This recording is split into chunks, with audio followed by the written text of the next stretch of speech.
¿Cómo están ustedes? En esta edición de El Campo, la Industria Verde, analizaremos la situación actual del sector agroindustrial argentino, conversando con Gustavo Oliverio, titular de la Fundación Producir Conservando, una entidad que acaba de realizar un seminario interno para evaluar dónde estamos parados en materia de producción, infraestructura, preparándose para un seminario que van a realizar en los próximos días y cuyas características nos va a comentar Gustavo Oliverio. Vamos a continuar con Pablo Adriani, analista del mercado de granos. Pablo está mucho tiempo afuera, trabajando ahora en Paraguay y en Uruguay, pero lo pudimos pescar unos días en Buenos Aires y queremos conversar con él sobre cómo está viendo la situación de los mercados y sobre todo qué es lo que está sucediendo en estos países vecinos que se han manifestado como muy pujantes en los últimos años, contrastando con la realidad argentina. Hemos encontrado una perlita también con dos jóvenes emprendedores que han creado el concepto de Fruitosophy, filosofía de frutas, abasteciendo a algunas empresas de primera línea con canastas de fruta en un servicio que nos parece muy inteligente, muy atractivo, interesante y sobre todo porque viene de la mano de estos jóvenes emprendedores. Son Francisco Di Luciano y Ramiro Garnil, que egresados de la facultad, buscando qué hacer, encontraron algo que creo que es realmente meritorio, es un éxito y ellos nos van a contar muy bien de qué se trata. Creo que se va a poner muy contento Mariano Vinograd con su 5 al día en materia de frutas y hortalizas. Bueno, estos chicos están haciendo algo muy concreto para que las empresas se sumen a esta necesidad de mejorar la calidad de la alimentación. Y como siempre estará Jorge Castro explicándonos su visión acerca de lo que está ocurriendo en el mundo vinculado con la situación alimentaria, las grandes tendencias como el cambio climático y su impacto y sus posibilidades sobre lo que es hoy el desarrollo agropecuario argentino. Estos son entonces los temas que vamos a compartir con todos ustedes en esta edición de El Campo, la Industria Verde. Ya volvemos. Iniciamos esta edición del Campo, la Industria Verde, con un tema que fue manejado internamente por la Fundación Producir Conservando en un seminario interno en que se estuvieron evaluando todas estas cuestiones vinculadas con los planes estratégicos, el potencial productivo de la Argentina, y ahí aparentemente alguien paró la pelota y dijo: muchachos, ¿por qué no vemos qué es lo que pasó en los últimos años, en los últimos 12 años, en la década ganada? Y miramos dónde estamos parados a ver si es posible todo esto que se menea. Estamos con Gustavo Oliverio, que es director ejecutivo de la Fundación Producir Conservando, para que nos refleje, para que transparentes todo lo que se discutió ahí internamente. Bueno, en realidad, Héctor, fue un seminario en donde el planteo inicial era, por un lado, analizar si la agricultura argentina estaba perdiendo competitividad en los últimos 5 años, un trabajo que hizo Gustavo López, en donde mostraba claramente que estamos estancados, no salimos de 95, 102, 101 millones de toneladas hace 5 años, cuando deberíamos ya estar en 125, 128, 130, parecido a lo que habíamos hecho en su momento. Y entonces, bueno, Gustavo mencionó cómo perdimos terreno en trigo, cómo perdimos terreno en maíz, cómo de ser el número 2 a nivel mundial en exportación de maíz, hoy somos número 5 y candidato a número 7, 8 o 9. Pero bueno, el mostrar la pérdida de competitividad, pero con el potencial intacto, los 135, 140 millones de toneladas. En el campo. Por supuesto, el potencial está. Tranqueras adentro. Tranqueras adentro, tenemos posibilidades de 140 millones, tenemos 40 millones de hectáreas en la agricultura proyectadas al 2020 y está todo eso está todo bien. Y por otra parte estaba Fernando Canosa, que acababa de hacer el trabajo de potencial de producción ganadera, donde frente a una ganadería que está, yo no digo en extinción, pero a exportaciones que sí hemos pasado de 600, 700 mil toneladas a 200 mil toneladas. De menudencia, exactamente. De la chatarra de la vaca. Y de no cumplir cuota Hilton durante 7 años y de perder 18, 19 mil dólares la tonelada, presenta un panorama de proyección de producción de carne en una Argentina moderna que piensa en el largo plazo, en donde la actividad ganadera sea una actividad que vuelve a retomar y a recobrar un poco el ímpetu que tuvo años A en la Argentina. Y entonces en algún determinado momento surgió la pregunta de, ojo que en el 2002, en el primer seminario en donde la Fundación hizo proyecciones al 2010, hablamos de 100 millones de toneladas al 2010 y hablamos de exportar 1 millón de toneladas de carne. Sí. Que vos te acordarás porque estabas presente. Sí. Lo cual generó en ese momento un cierto ruido, porque estábamos produciendo 55, 60 millones de toneladas y estábamos muy lejos del millón de toneladas de exportación.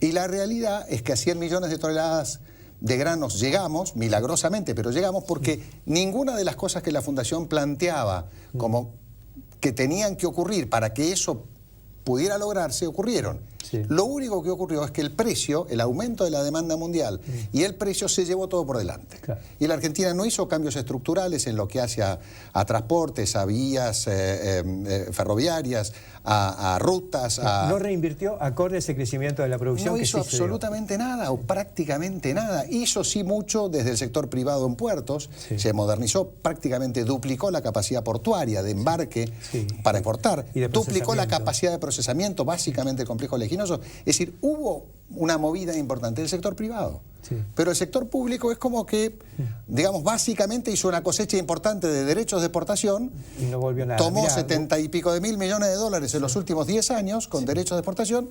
Y como hizo Gustavo López, dijo, si hubiéramos invertido el 10% de eso, tendríamos autopistas en las principales rutas, 5, 6, 7, 8, 9, las principales 33, 188, serían autopistas, con el 10%. Con el beneficio que eso implica no solo para la actividad agropecuaria, sino para la conexión y la articulación del país. Con la articulación del país que tiene que ver con el agregado valor. ¿Quién va a salir a agregar valor en el interior del país después no podés llevar en el caminos valor de tierra? Sí. Bueno, el otro día estuvimos en la inauguración de Renova, una planta fabulosa, 500 millones de dólares, al lado de otros 500 palos de Noble y de Dreyfus. Sí. Y no tienen acceso a camiones. No tienen acceso. Claro, no tienen acceso a camiones.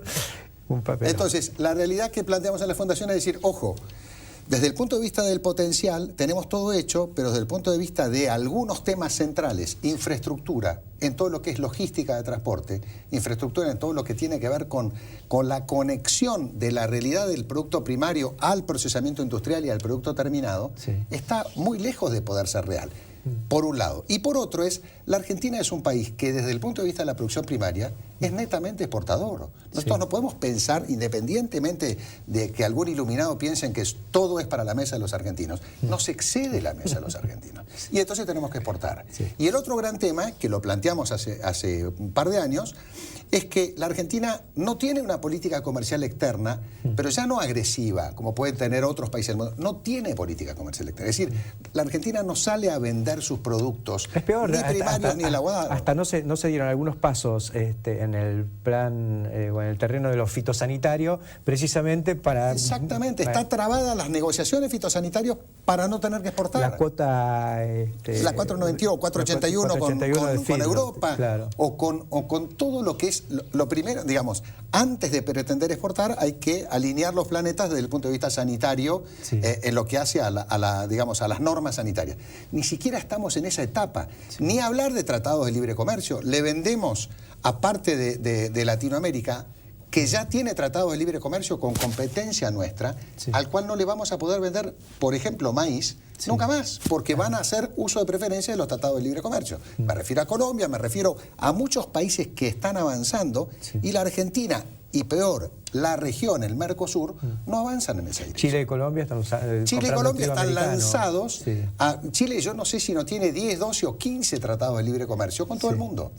Y entonces a partir de vuelta, una agresiva política comercial externa, puede colocar sus productos, tiene distintas posibilidades de agregar valor, y eso es lo que planteamos en la Fundación. Ojo, que estamos planteando que los potenciales existen, que está desde el punto de vista de las tecnologías todo disponible, de que hoy podemos mostrar que la sustentabilidad del sistema de producción en Argentina es infinitamente mejor que el de otros países del mundo con los cuales competimos, pero ni salimos a venderlo, ni somos capaces de hacerlo eficientemente, y el tema más complicado, estamos encareciéndolo de tal forma al proceso final de comercialización, transporte y logística final, que lo estamos haciendo con una pérdida de competitividad fenomenal para la producción primaria. Con lo cual es medio increíble, pero es lo que nos está pasando. Hay una actividad próxima de la Fundación Producir Conservando donde algo de todo esto se va a plantear. y otras cosas que también creo que tienen que ver con el futuro de la Argentina, que es esto de la sustentabilidad. Sí, el próximo seminario, que es el 22 de mayo, la idea es plantear dos cosas. La primera es que el mensaje, normalmente el mensaje cuando uno habla de sustentabilidad, cambio climático, calentamiento global, es siempre el mensaje por la negativa. Sí. Y lo que no nos hemos dado cuenta en Argentina es que nosotros, por lo menos en temas de agricultura, tenemos unos resultados espectaculares, pero por la positiva. La reducción de combustible solo hemos por mejorado la eficiencia del uso del agua entre un 30 y un 50%, depende de qué zona estemos hablando. Por siembra directa. Con esto, no solo por siembra directa, por siembra directa y todo el paquete tecnológico que ha venido atrás, genética, agroquímicos, fertilizantes, fechas de siembra y todas las tecnologías más blandas. toneladas por milímetro de agua de lluvia caído. Tenemos la mitad de requerimientos de agua promedio que teníamos hace 15 años. Es increíble. Tenemos entre un 70... En la zona oeste de la provincia de Buenos Aires, donde se hacían menos labranzas, hay un 50% de reducción de emisiones de dióxido de carbono por labranzas, y en la zona núcleo un 70 o un 80% de reducción por tonelada producida. Es decir, hemos prácticamente duplicado, en el caso de maíz, en la zona núcleo, tenemos un 115% de rendimiento más. Sí. Que hace 15 años. Que hace 15 años. Entonces, con la misma lluvia. Con la misma lluvia, y peor, con la mitad de milímetros estamos produciendo la misma tonelada. Entonces, todos esos datos que son desde la Fundación, datos reales porque son campos, promedio, reales, no es un ensayo, es un campo grande en la zona núcleo y un campo grande en la zona oeste, que tomamos la información de los últimos 20 años, en donde tenemos la información climática de los últimos 100 y lo hemos podido todo referenciar a eso. Entonces, primer dato real que nos llamó mucho la atención, y entonces lo vamos a comunicar. Y el segundo es vinculado a la actividad ganadera y a la actividad ganadera intensiva. Viene Mike McCloskey, que es un americano muy amigo de la Fundación desde hace muchos años, en donde él, por necesidad, el del tambo de Indianápolis, entre Indianápolis y Chicago, por necesidad, hizo un planteo en donde hoy tiene un circuito cerrado, tiene 15.000 vacas de producción de leche en producción, con promedios de producción realmente muy altos. 35, 40 litros. 35, 38 litros, promedio año por vaca, y en donde integró absolutamente todo el sistema, desde el punto de vista de la agricultura, desde el punto de vista del manejo de los residuos y efluentes, transforma sus residuos y efluentes en gas, lo comprime y transporta su propia leche con gas natural comprimido en su propia compañía de transporte, y hizo un cierre de un proceso de intensificación que era necesario. El vino de Nuevo México y de California, en donde era el costo de la alimentación muy caro, llegó a los lugares donde produce alimentación para la vaca, y el problema fue cómo manejo los efluentes. Resolvió el tema de los efluentes, hizo un sistema que cierra por todos lados, y hoy lo puede mostrar, y la idea es que lo muestre en el seminario. Y además lo comunica, no solo porque viene acá, sino porque el que va al tambo de McCloskey se entera de tiene un demostrativo, armó un demostrativo. Un anfiteatro en 3D, en 4D. En 4D creo, y tiene... Podés ver cómo pare una vaca y se le enseña a los chicos. Y de alguna forma mostrar de que se puede aumentar la producción, se puede hacer con eficiencia, se puede hacer cuidando el ambiente, siendo amigable con el ambiente, cuidando los animales y demás, y que nada se choca con nadie, que todo de alguna forma se puede hacer. Viene el 22 de mayo. Viene el 22 de mayo y va a estar, en realidad va a estar una semana en Argentina, pero va a estar en el Sheraton Libertador, ahí en Córdoba y Maipú, y vamos a tener una jornada que por supuesto es abierta, como todas las jornadas de la Fundación, y después estará toda la información en la web. Eso arranca a las 9 de la mañana. Eso arranca siempre a las 9 de la mañana. Sheraton Libertador, Córdoba y Maipú. Sí, señor. Estaremos como estamos siempre. Me parece, están desde la primera atropellada, así que son muchos años que este es el seminario número 22 o 23, así que bueno, seguiremos insistiendo. Muchas gracias, Gustavo, por este enfoque marcando la realidad, pero mostrando que hay una luz al final del túnel. Sin duda. Gracias a ustedes. Enseguida continuamos.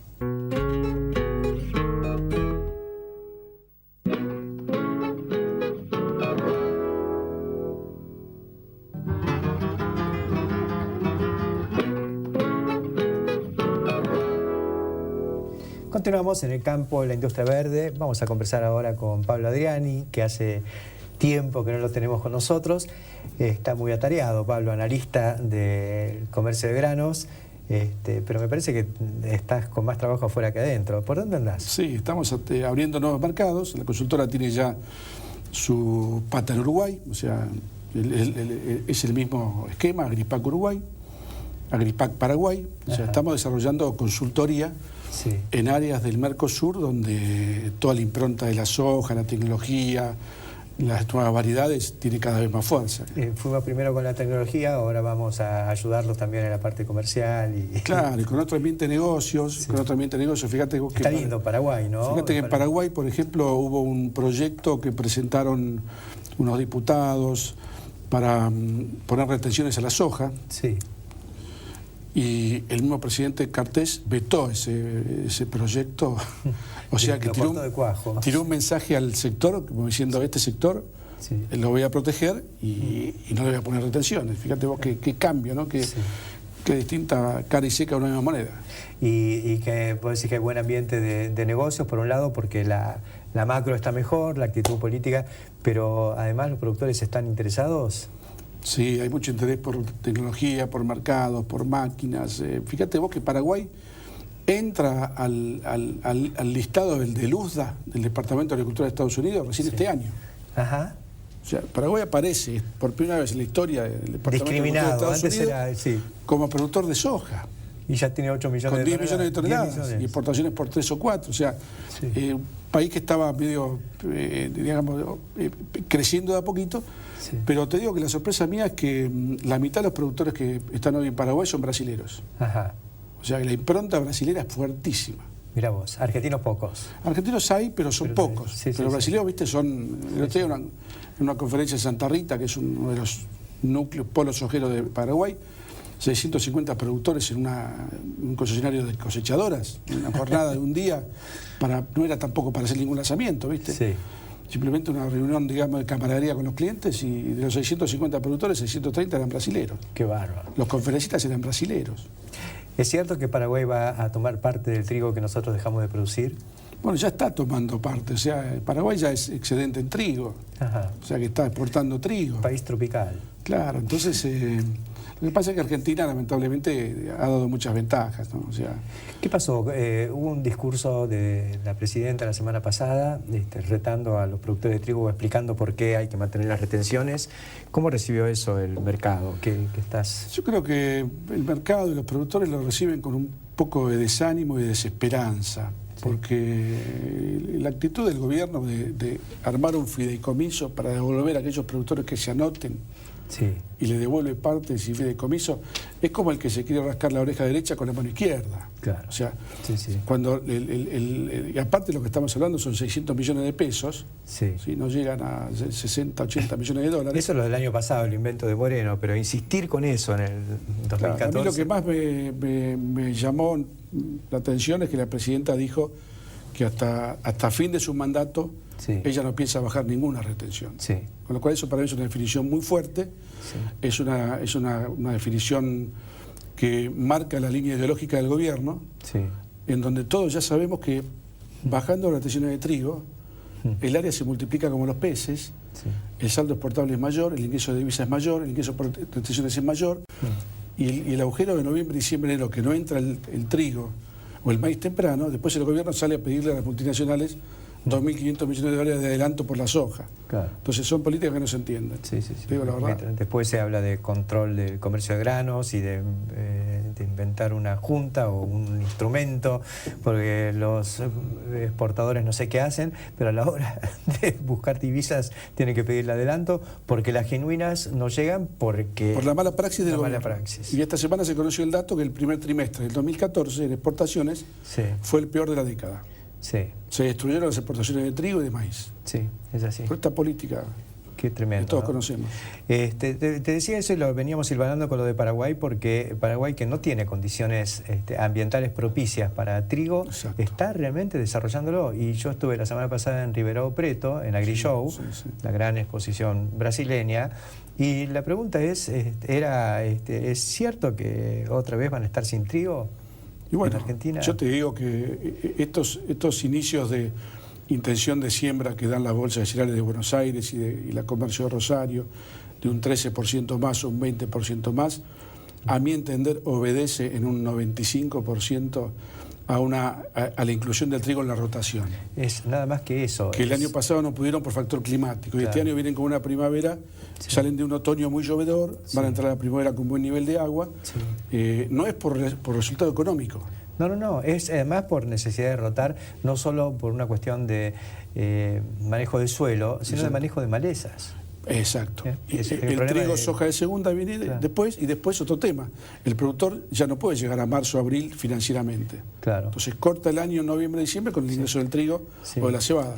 O sea, no es porque haya algún tipo de promoción del gobierno a que se siembre más trigo, sino simplemente es un productor necesitado de financiamiento y de rotación por el tema del trigo. Porque digamos, con un nivel de retenciones del 23%, la rentabilidad del trigo es mínima. Entonces la única razón para hacerlo es por rotación y por ese pequeño cambio de plata de fin de año, cuando la lógica sería liberemos el trigo, liberemos la exportación de trigo, dejemos que jueguen todo fuerte, que compita la industria molinera con la exportación, que tenga algún beneficio la exportación de harina, por ejemplo, se puede manejar con un reembolso o alguna cosa. Diferencial de retenciones, como lo subo.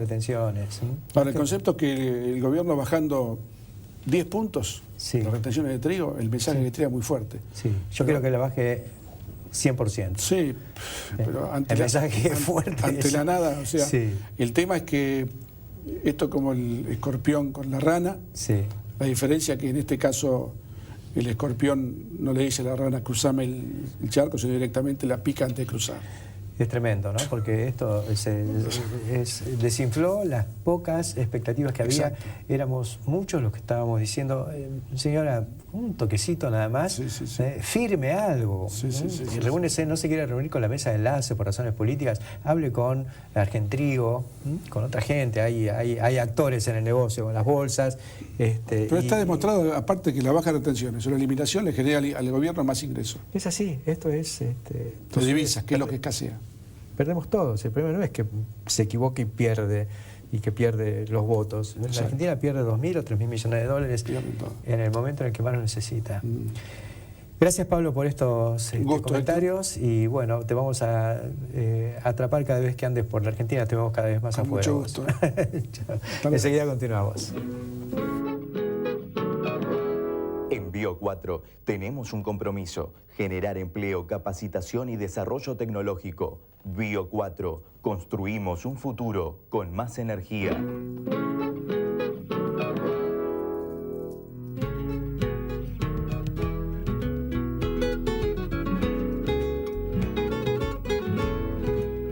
Continuamos en el campo, en la industria verde, y quería ahora introducirlos en un tema que a mí me sorprendió hace pocos días en una visita que hice a YPF por esta cuestión de los biocombustibles, y ahí me encuentro de pronto con unas canastas muy lindas de fruta excelente, de excelente presentación, y un folletito que decía Fruit Philosophy, filosofía de frutas.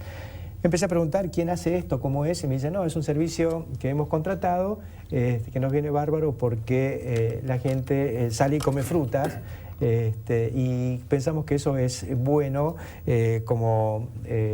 por la respuesta que tiene en la gente, es decir, se crea todo un clima muy favorable. Bueno, estuve charlando un rato largo hasta que dije, no, quiero hablar con los que inventaron esta idea, que están acá con nosotros. Se trata de Francisco Di Luciano y Ramiro Garnil, y quería preguntarles un poco cómo es el servicio y cómo nació la idea, Francisco. Bueno, antes que nada te quería agradecer por invitarnos al programa, Héctor. Bueno, junto con Ramiro empezamos hace cosa de 2 años a vender árboles frutales, lo cual nos vino muy bien para desarrollar nuestra actitud emprendedora hacia nuevos negocios. Y bueno, una cosa llevó a la otra. Nos dimos cuenta que más allá de la preocupación por la salud y el bienestar de la gente en cuanto a la alimentación, nos dimos cuenta que muchas personas pasan largas jornadas laborales dentro de la oficina sin contar con el beneficio de comer fruta o barrita de cereal, que la verdad que cambia mucho en el ánimo de uno a lo largo del día. Así que bueno, se nos ocurrió la idea de empezar a distribuirles fruta a las empresas, y Bueno, poco a poco fue creciendo. De la idea al hecho hay toda una etapa, digamos. Yo estoy lleno de ideas, pero hice bastante pocas cosas. Que conducir programas de televisión y escribir. ¿Cómo fue, Diego? ¿Cómo bajaron a tierra esta idea? Bueno, justamente, como contaba él, lo que era ver en los hogares cómo la gente disfrutaba de lo que era la fruta, fue empezar a ver de qué manera se podía introducir más en la vida de cada uno. Entonces, empezamos a ver en qué área de la vida de cada persona era la dificultad de consumir. Viendo que era la mayor cantidad de tiempo que se pasaban en sus trabajos, empezamos a contactarnos con diferentes empresas, por un lado, para ver si se podía hacer un proyecto con árboles. En una instancia se planteó la idea de hacer ayuda solidaria con las empresas. Sí. Y bueno, introduciéndonos con los representantes de cada empresa, charlando y conversando un poco lo que brindábamos, se fue armando la unidad de negocio de empezar a producir, a darle el producto ya en las oficinas directamente. ¿Y la idea caló enseguida? ¿Las empresas lo tomaron? Sí, la verdad que sí, porque bueno, al ser, nosotros entregamos, bueno, acá está la caja de presentación. Ajá. Nosotros entregamos una caja en la cual la fruta ya viene, es una excelente calidad. Es una caja de verdulería, pero Exacto. más prolijita, pintada. Claro, la idea es un poco hacer un reciclado de cajas. Ajá. Para justamente utilizar materia ya de lo que compone al mundo de la fruta, ¿no? Claro. Así que bueno, pensada de esta forma, hacemos que la gente que no tiene el hábito de consumir vea la caja blanca con el mantel, la calidad de la fruta muy importante, y la presentación ya óptima para consumir, cosa de que cuando llegue a la oficina, que no tiene el hábito, se empieza a tentar un poco ya visualmente con el producto. O sea que arrancamos con un envase elaborado, claro. Pero me parece que ese es el continente, el tema es el contenido. Claro, exactamente, sí. ¿Y cómo llegaron al contenido? ¿Qué es lo que ofrecen? Bueno, ¿Qué hay adentro de la caja? Bueno, mira, lo que hacemos es, presentamos siempre fruta de estación. Actualmente, bueno, uva, acá si quieren se puede ver un poco. A ver. Se presenta siempre con este papel film, pero ajá. Bueno, la idea es, ahí está. Cuando llega se abre. Claro, se abre y bueno, ahí está, depende de la estación. Se sirve directamente. Esta es la frutera. Claro, la idea es esa, la idea es no colocar estos canastos en los comedores, sino que ahí en los muebles dentro de la oficina, para que sea esta filosofía nueva de lo que es la fruta y todo lo que es la salud del empleado. Así que estás trabajando y tenés 5 minutitos, se acerca, se agarra una manzana o una banana. Acá veo uvas, veo mandarinas, sí. Veo pomelo, ¿es esto? Pomelo blanco, pomelo blanco, sí. Uvas, kiwis. Fantástico. Esto es lo que están entregando actualmente en mayo del 2014. Exactamente. Cuando vienen ricas las peras, metemos peras. Depende, viste, de lo que haya en el mercado. Siempre trabajamos con la mejor calidad de la fruta. ¿Y dónde se abastecen? ¿Quién arma el set de productos? Mira, nosotros vamos a hacer las compras al mercado del mercado de abasto. Ajá. Y ahí en San Fernando. Sí. Y bueno, y de ahí salen los camiones al depósito y ahí se arman los pedidos. Tienen un depósito y ahí están las cajas y ustedes... Tenemos un depósito donde tenemos personal que hace lo que es el lavado y armado de frutas. O sea, la fruta viene en cajas, se selecciona. Siempre ponemos la fruta que no esté marcada, que no tenga ninguna, que no se podrida. Bueno, obviamente seleccionarla para que sea la mejor fruta presentada y lavada para que ya esté óptima para consumir en el momento. Y de ahí a las empresas, ¿cómo es la logística? Y bueno, tenemos...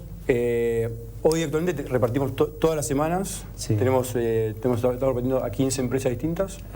La logística sale desde el depósito que lo tenemos en San Isidro, sí. Para Capital Federal, Puerto Madero, bueno, y donde estén las oficinas bien temprano de la mañana. ¿Pueden decir cuáles son las empresas que están abasteciendo o están restringidos por...? No. Bueno, actualmente la última incorporación fue la de YPF. Ajá. Que aquí, es la que me llevó a ustedes. Sí, en la torre acá de Puerto Madero, así que eso fue una muy buena noticia. Así también como Pan American Energy, Global Strategies, Balco, Chrysler, Dell, varias empresas aquí de la zona, más que nada Lem y Puerto Madero. ¿Y cómo entraron ahí? ¿Tocando el timbre? Empezamos así y después La verdad que es algo tan lindo y tan bueno para los empleados que te llegan los pedidos, ¿viste? Por el boca a boca. Se hace viral, se comenta. ¿Los pedidos vienen del área de personal en general? Generalmente. Y generalmente es el área de recursos humanos o beneficios internos. Son, según la estructura de la empresa, tienes áreas que son los que se encargan de el cuidado y bienestar de los empleados. Entonces, ¿cuándo empezaron con esto? Hace 16 meses ya. 16 meses, ya. Sí. Esto sí que son. Sí. No, es todo, la verdad que estamos muy motivados con esto, estamos haciendo y bueno, y también... ¿Ustedes son qué formación tienen? ¿Son estudiantes? ¿Están...? Sí, yo me he recibido de la universidad. Ajá. Y bueno, somos amigos de hace mucho tiempo, así que... Bueno, a veces, viste, hay que acostumbrarse a laburar con un amigo, pero con él nos llevamos muy bien y laburamos bien, así que es espectacular. Se notan los resultados. Ustedes son los dos socios de Fruit Philosophy. Exactamente. ¿Ese es el nombre de la compañía? Sí, Fruit Philosophy, sí. Y bueno, después con la fruta que está dañada, quizás hay manzanas que se encuentran con un pequeño hueco debido a un bollito, un golpecito. Sí. Toda esa fruta, lo que hacemos nosotros es tratamos de devolverle un poco a la sociedad de todo esto lindo que nos está pasando y nosotros nos ocupamos de llevar eso a distintos puntos de la ciudad en donde hay gente que ya sabe que vamos a estar ahí tal hora, tal día, que recibe la fruta, gente de menores recursos, sí. Y vieras que contenta que se pone la gente al darle fruta. Es realmente algo muy lindo y muy nuevo para nosotros, que bueno, poco a poco quizás ir desarrollando más ese lado de la empresa también. Muy bien, la verdad que es fantástico este emprendimiento y se me ocurre que van a seguir adelante con otras ideas, porque ustedes arrancaron con el arbolito, con la fruta, y veo que también están ofreciendo barritas de cereal en la misma filosofía. Sí, ¿esto surgió después? ¿Se lo pidió alguien? La barrita surgió también como producto agregado de consumir productos saludables. Claro. O sea, dentro de lo que es la filosofía de la fruta se arma ya un estilo de vida, sí. Y se va incorporando productos que sean acorde a siempre el mismo objetivo, que es fomentar el consumo saludable dentro y fuera de las oficinas. Me parece que son una máquina de imaginar alternativas y supongo que esto no va a parar acá. Una vez que, digamos, que se consumió esto, ¿cómo sigue la historia del canasto, el mantel? Bueno, así lo presentamos y lo que usamos son cajas retornables, sí. Para... Cuando llevas una nueva te traes la vieja. Claro, nos traemos la vieja, sí. Tratamos de no tirar mucho material, sí. Porque también estamos muy focalizados en el cuidado del medio ambiente. Sí. El único desperdicio aquí sería el envoltorio, el cual sí. Es prescindible, sí. Pero bueno, si no, todo lo otro es reutilizable y sí. Lavable, así que... Está muy bien, muy lindo el logo, muy lindo todo, lo felicito. Bueno, esto también es el campo de la industria verde. Y muchas gracias, Héctor. Continuamos en el campo de la industria verde, ahora en el espacio que compartimos con Jorge Castro. Y bueno, hablábamos hoy en el comienzo de nuestro programa con Gustavo Oliverio sobre el tema de la sustentabilidad de la agricultura argentina, y creo que esto cabe digamos, en un momento muy particular del debate internacional sobre algunas de las cuestiones cruciales como esta, ¿no? Cambio climático, sustentabilidad. ¿Cómo lo estás viendo? Exactamente. Héctor, el informe publicado este año por el panel intergubernamental sobre cambio climático convocado por Naciones Unidas, constituido por los 100 principales expertos en los temas climatológicos del mundo actual, establece que el cambio climático, calentamiento de la atmósfera, ya está afectando negativamente los rendimientos de los principales commodities granarios, sobre todo maíz y trigo. Y hace la siguiente estimación, este panel intergubernamental sobre cambio climático de las Naciones Unidas, que en los próximos 10 años hay una disminución en términos netos del 2% por año en los niveles de rendimientos de maíz y de trigo en el mercado mundial. Esto en el momento en que la demanda mundial de alimentos crece, estiman este panel intergubernamental, más de 15% en este periodo. Tremendo el choque. Lo que esto significa, esta es la conclusión, al menos provisoria, que extrae este panel intergubernamental, es que este es uno de los motivos de fondo por el cual hemos ingresado en una etapa histórica de altos precios de los alimentos en el mercado mundial. O sea que no tiene que ver con el ciclo de los commodities, nada. Esto no es solo por eso, hay otros elementos. Uno de estos elementos es el efecto negativo del cambio climático en los rendimientos del trigo y del maíz. Ahora, esto tiene importancia en el sentido de que presenta el desafío de cómo enfrentar esta situación a través de una mejora en las condiciones de sustentabilidad de la producción agrícola mundial. Y en este sentido, la respuesta que aparece es que la forma de lograr un criterio más alto, más elevado, de sustentabilidad en la producción agrícola mundial, reside fundamentalmente en una mejora en las prácticas agrícolas, lo que a su vez depende prácticamente en forma exclusiva del nivel de calificación educativo y técnico de los productores agrícolas del mundo. Es interesante porque, fíjate, estas paradojas, ¿no? Donde en la Argentina estamos viendo claramente este ciclo detrimental de la producción agrícola, pero sin embargo, en el seno del sector se ha hecho en los últimos 20 años una revolución fenomenal en la dirección de estas recomendaciones. Exactamente. Esto es, el campo en la Argentina ya ha hecho estas transformaciones y sobre la base de lo que se ha hecho en los últimos 20 años en la producción agrícola argentina, es lo que aparece como respuesta del sistema mundial al efecto negativo del cambio climático sobre la producción agrícola.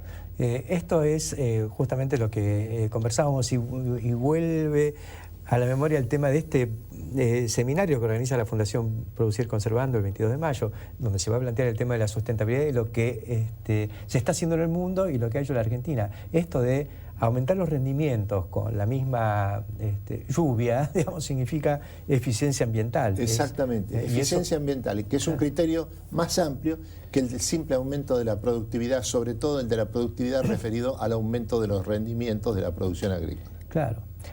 La Argentina ha aumentado los rendimientos con menor utilización de recursos, porque estamos usando menos toneladas de hierro por hectárea, gracias a que eliminamos 3 herramientas y tenemos una sola, que es la sembradora. Exactamente. O sea, el suelo lo tocamos lo menos posible. Hemos sustituido labores por una máquina de 40 metros de ancho de labor que aplica un herbicida. Exactamente, exactamente. Así que me parece que ese recorrido, y bueno, uno se explica por qué en la Feria de Hannover, por ejemplo, hay tanto interés de los alemanes por los seminarios que hacen técnicos argentinos del INTA, de APRESID, explicando cómo es nuestro sistema de siembra directa. Exactamente, exactamente. Así que me parece que es aleccionador, digamos. Es aleccionador, sí. Naciones Unidas está preocupada por el calentamiento global, producido entre otras cosas por la agricultura del siglo XX, cuando en la Argentina estamos con la agricultura del siglo XXI. Ahora, en este sentido, quizás estos sean elementos a tomar en cuenta para oponerlos a la visión un poco depresiva que el agro de la Argentina tiene frente a su relación con el poder político en estos últimos 2 años de gobierno. Lamentablemente estamos viendo todo desde un costado de bajón, digamos, claro, cuando en realidad tendríamos que estar marcando, miren lo que hemos hecho y cómo nos mira el mundo. Exactamente. Por lo tanto, pero yo creo que esto es más realidad que la política detrimental del actual gobierno argentino respecto al campo y a la producción agrícola.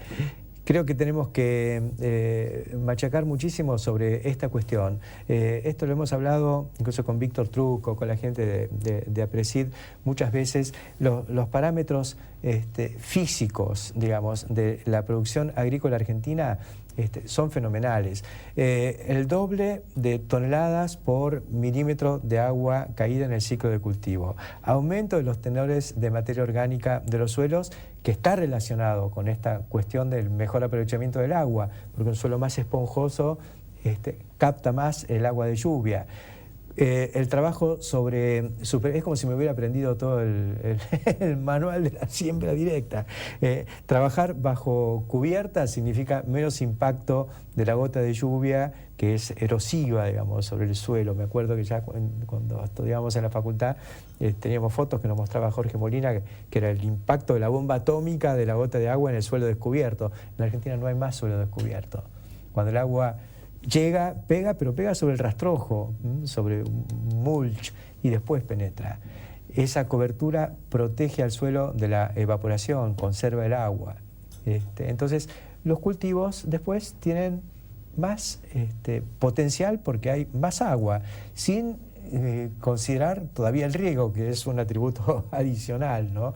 El uso de fertilizantes, que antes no se utilizaba y ahora sí, que permiten potenciar los cultivos porque ahora tenemos agua, y así sucesivamente. Me parece que esa revolución tecnológica, que es la época de la segunda revolución de las Pampas, creo que empieza a marcar un camino. Exactamente, exactamente. Y esto no es un mensaje optimista, sino profundamente realista. Es así, nosotros lo vivimos, y a veces uno revienta de fastidio cuando habla o escucha hablar de gente que entiende bastante poco de todo esto, en términos detrimentales del camino que ha seguido la agricultura argentina. Muy bien. Este era tu espacio, te lo ocupé un poquito, me parece que vale la pena profundizar en esto, Jorge. Muchísimas gracias. No, gracias a vos. Y enseguida continuamos.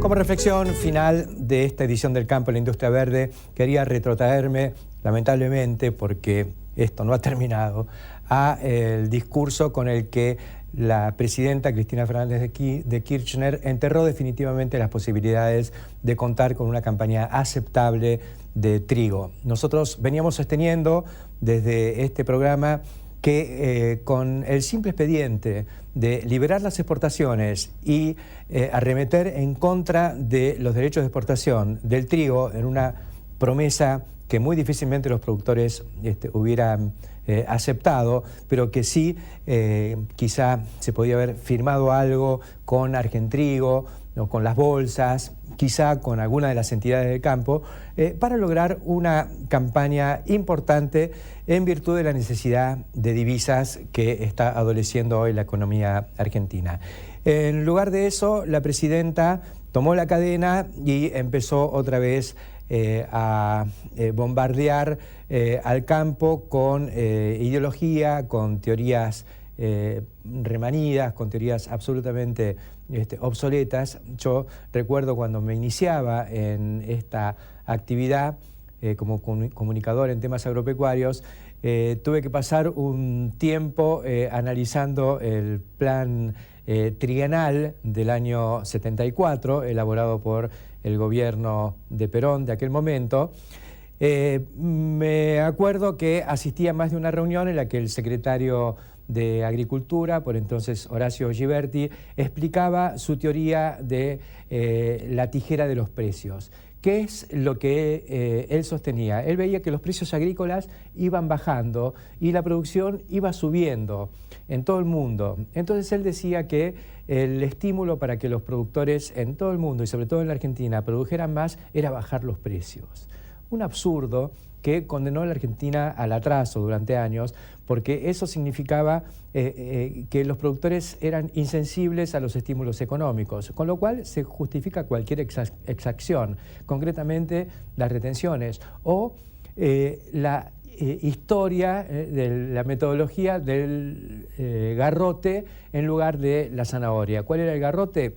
Y el garrote es que si no producen, a pesar de que les bajamos los precios, los vamos a obligar metiéndole un impuesto a la tierra. Bueno, no anduvo, señores, ese modelo no anduvo. Y recién cuando hubo cierta libertad comercial, aún a pesar de las complicaciones que trajo la convertibilidad, pero por lo menos hubo un ambiente pro tecnología, porque el 1 a 1 significó que ahora el campo tenía el mismo dólar para vender que para comprar. Eso es lo que necesita la Argentina agropecuaria y agroindustrial. Necesitamos el mismo dólar para vender que para comprar. Con el mismo dólar para vender que para comprar hay un efecto, hay un impacto muy fuerte, no solo sobre el interés para sembrar, sino también sobre el uso y fundamentalmente sobre el uso de tecnología. ¿Por qué? Porque van a hacer falta menos unidades de producto para pagar la unidad de tecnología. Vamos a necesitar menos toneladas de trigo para pagar la tonelada de fertilizante. Hoy, sembrar trigo es imposible. Fertilizarlo con cuentagotas, en dosis homeopáticas, que es lo que se ha estado haciendo, y la única realidad por la cual los productores van a sembrar trigo fue, como se planteó en este programa, por una necesidad en la rotación y fundamentalmente por una cuestión de la aparición, la irrupción de malezas duras, de malezas nuevas que han logrado tolerancia para herbicidas como el glifosato y que entonces requieren de una rotación de cultivos y de herbicidas. Pero esa no puede ser la herramienta para la expansión agrícola y agroindustrial de la Argentina. Creo que es clave entender que este fenómeno de los derechos de exportación son absolutamente detrimentales, y tanto como las restricciones a la exportación impuestas por estos mecanismos perversos que se han instrumentado en los últimos años, y donde la nueva conducción, que no tiene un año todavía en el ejercicio de estas funciones relevantes para la Argentina, tampoco comprenden. Consecuencia, vamos a tener otra cosecha de 10, 11 millones de toneladas de trigo, con un saldo exportable de 3, 4 millones de toneladas, en lugar de tener una producción de 20, con un saldo para el consumo interno, después de exportar todo lo que podamos, del trigo que necesitamos para la mesa de los argentinos. Absurdo todo esto. Y bueno, nos despedimos del último ciclo de trigo que se va a cosechar en la era K, con una producción que va a ser el 50% de nuestro potencial. Necesitamos el trigo, necesitamos el maíz, necesitamos la soja. Estamos a media máquina con todos estos cultivos y estancados desde hace 5 años. Hasta la semana que viene.